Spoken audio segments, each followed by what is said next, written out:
एक बार मृत्यु के देवता ने अपने एक दूत को पृथ्वी पर भेजा। एक स्त्री मर गई थी, उसकी आत्मा को लाना था। आदेश पाकर देवदूत आया, लेकिन वहां जाकर वो बेहद चिंता में पड़ गया, क्योंकि 3 छोटी छोटी लड़कियां, वो भी जुड़वा, एक अभी भी उस मृत स्त्री के स्तन से लगी है, एक चीख रही है, पुकार रही है, एक रोते रोते सो गई है। उसके आंसू उसकी आंखों के पास सूख गए हैं। 3 छोटी जुड़वा बच्चियां बेसुध और स्त्री मर गई है, कोई देखने वाला नहीं है।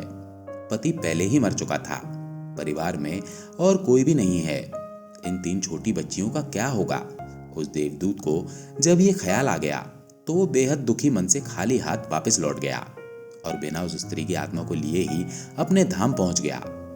उसने जाकर अपने प्रधान देवता से कहा कि मैं ना ला सका उस स्त्री की आत्मा, मुझे क्षमा करें, लेकिन आपको वर्तमान स्थिति का पता ही नहीं है। 3 जुड़वा मासूम बच्चियां हैं, छोटी छोटी दूध पीती, एक अभी भी मृत माँ के स्तन से लगी है, एक रोते रोते सो गई है, दूसरी अभी चीख पुकार रही है।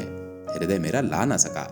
क्या ये नहीं हो सकता कि इस स्त्री को कुछ दिन और जीवन दान दे दिया जाए? कम से कम ये बेसहारा लड़कियां थोड़ी बड़ी हो जाएं, क्योंकि इस दुनिया में अब उन्हें कोई देखने वाला नहीं है। मृत्यु के देवता ने उसकी बातों को ध्यान से सुनकर गुस्से में कहा, अच्छा तो तू बड़ा समझदार हो गया है, उस शक्ति से भी ज्यादा जिसकी मर्जी से मौत होती है, जिसकी मर्जी से जीवन होता है, जो पूरी दुनिया का मालिक है। तो तूने अपने जीवन में आज पहला पाप कर दिया है और इसकी तुझे सजा मिलेगी। और सजा ये है कि तुझे पृथ्वी पर वापस चले जाना पड़ेगा, और जब तक तू 3 बार अपनी मूर्खता पर न हंस ले तब तक वापस यहाँ ना आ सकेगा। वो देवदूत राजी हो गया दंड भोगने के लिए, लेकिन फिर भी उसे लगा कि सही तो मैं ही हूं, और तब अपनी मूर्खता पर हंसने का मौका कैसे आएगा? उसे लगा कि ये शायद असंभव है। उस देवदूत को वापस पृथ्वी पर फेंक दिया गया। वहीं पास में ही जहां देवदूत बेसुध पड़ा हुआ था, एक मोची सर्दियों के दिन करीब आने के कारण कुछ रुपए लेकर अपने बच्चों के लिए गर्म कपड़े और कंबल खरीदने शहर जा रहा था। उसने राह के किनारे एक नंगे आदमी को पड़े हुए ठंड में ठिठुरते देखा। ये नंगा आदमी वही देवदूत है जो पृथ्वी पर फेंक दिया गया था। उस मोची को देवदूत की हालत देखकर दया आ गई और उसने कुछ सोच विचार कर बजाय अपने बच्चों के लिए कपड़े खरीदने के, उस देवदूत के लिए कंबल और कपड़े खरीद लिए। देवदूत के पास न खाने के लिए कुछ था और न ही रहने का कोई ठिकाना। उस पर तरस खाकर मोची ने कहा कि तुम मेरे साथ मेरे घर चलो, और अगर तुम्हें देखकर मेरी पत्नी नाराज भी हो जाए तो बुरा मत मानना, क्योंकि बच्चों और परिवार के कपड़े खरीदने के पैसे मैंने तुम पर खर्च कर दिए। इसे जानकर पत्नी जरूर नाराज होगी, लेकिन कुछ दिनों में सब ठीक हो जाएगा। उस देवदूत को अपने साथ लेकर मोची घर लौटा, लेकिन न तो मोची को देवदूत की सच्चाई का पता था और न ही उसकी पत्नी को।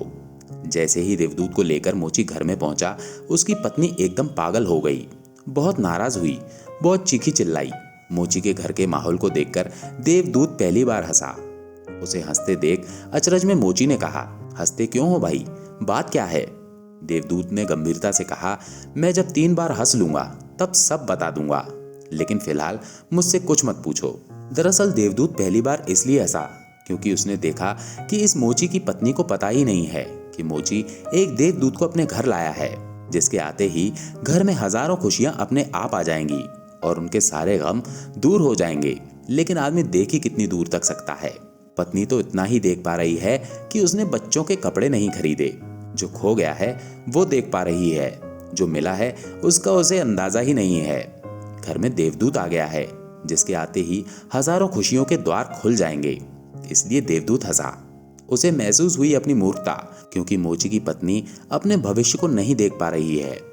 बहुत जल्दी ही, क्योंकि वो देवदूत था, कुछ ही दिनों में ही उसने मोची के सब काम सीख लिए, और फिर उस देवदूत के बनाए जूते इतने प्रसिद्ध हो गए कि मोची कुछ दिनों के भीतर ही धनवान हो गया। साल होते होते तो उसकी ख्याति सारे प्रदेश में पहुंच गई कि उस जैसे जूते बनाने वाला कोई भी नहीं, क्योंकि वो जूते देवदूत बनाता था, जो बेहद खूबसूरत हुआ करते थे।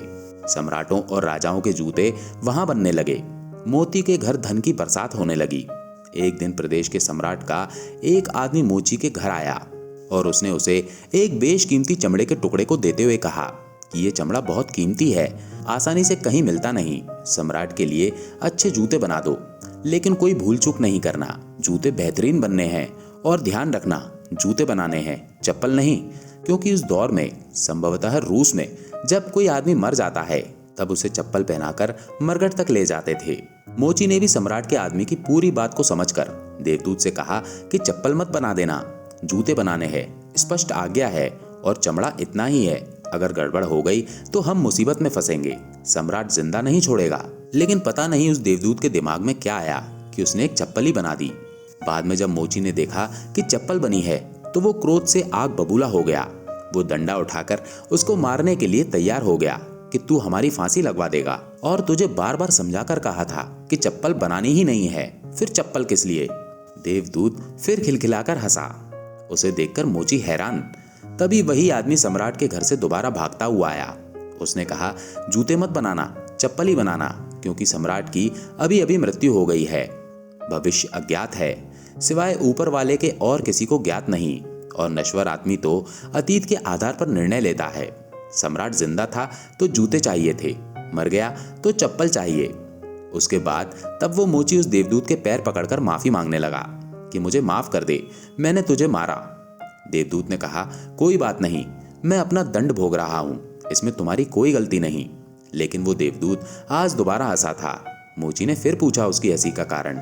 उसने फिर कहा कि जब मैं 3 बार हंस लूं तब बताऊंगा। दरअसल वो देवदूत दोबारा हंसा, सिर्फ इसलिए कि भविष्य किसी को ज्ञात नहीं है। फिर भी लोग असीमित आकांक्षाएं, ईर्ष्या, घृणा, द्वेष रखते हैं जो कि पूरी तरह व्यर्थ है। फिजूल की लालसा व लोभ करते हैं जो कि कभी पूरी नहीं होती। हम याचक की तरह मांगते हैं जो कभी नहीं मिलता, क्योंकि कुछ और ही मिलना तय है। हमसे बिना पूछे हमारी नियति घूम रही है। हम व्यर्थ ही बीच में शोरगुल मचाते हैं, चिंता करते हैं, परेशान होते हैं, चाहिए चप्पल और हम जूते बनवाते हैं। मरने का जब वक्त करीब आ रहा है तब जिंदगी का हम हंगामेदार आयोजन करते हैं।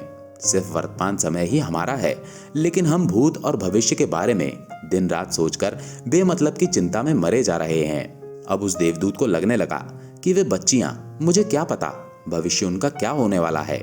मैं बेमतलब का उनके बीच में आया, क्योंकि होनी तो बहुत पहले से तय है। कुछ दिनों बाद एक तीसरी घटना घटी। एक दिन 3 लड़कियां उस मोची के यहाँ पहुंची। उन तीनों लड़कियों की शादी हो रही थी, इसलिए वे तीनों अपने लिए जूतों के ऑर्डर देने वहां गई थी। एक बूढ़ी महिला भी उनके साथ आई थी जो बहुत अमीर दिख रही थी। देवदूत उन्हें देखकर पहचान गया। ये वही 3 लड़कियां हैं जिनको वो उनकी मृत माँ के पास छोड़ आया था और जिनकी वजह से वो दंड भोग रहा है। वे सब वर्तमान में बहुत सुंदर और स्वस्थ दिख रही हैं। उसने जानना चाहा कि क्या हुआ, उनके साथ वो बूढ़ी औरत कौन है। अब उस बूढ़ी औरत ने सब कुछ बताना शुरू किया। उसने कहा कि ये तीनों बच्चियां मेरी नहीं हैं। इनके जन्म के दौरान भूख और अभाव के कारण माँ के शरीर में दूध नहीं था, और ये तीनों बच्चियां जुड़वा हैं। इनकी माँ इन्हें दूध पिलाते पिलाते ही मर गई। जब मैंने इन्हें देखा तो मुझे इन अनाथ बच्चियों पर दया आ गई। मेरे कोई बच्चे नहीं थे, इसलिए मैंने इन तीनों बच्चियों को गोद ले लिया। बूढ़ी महिला ने अपनी बात आगे बढ़ाई और कहा कि अगर आज भगवान की कृपा से इनकी माँ जिंदा रहती तो भी शायद ये तीनों बच्चियां गरीबी, भूख, दीनता और दरिद्रता में बड़ी होती।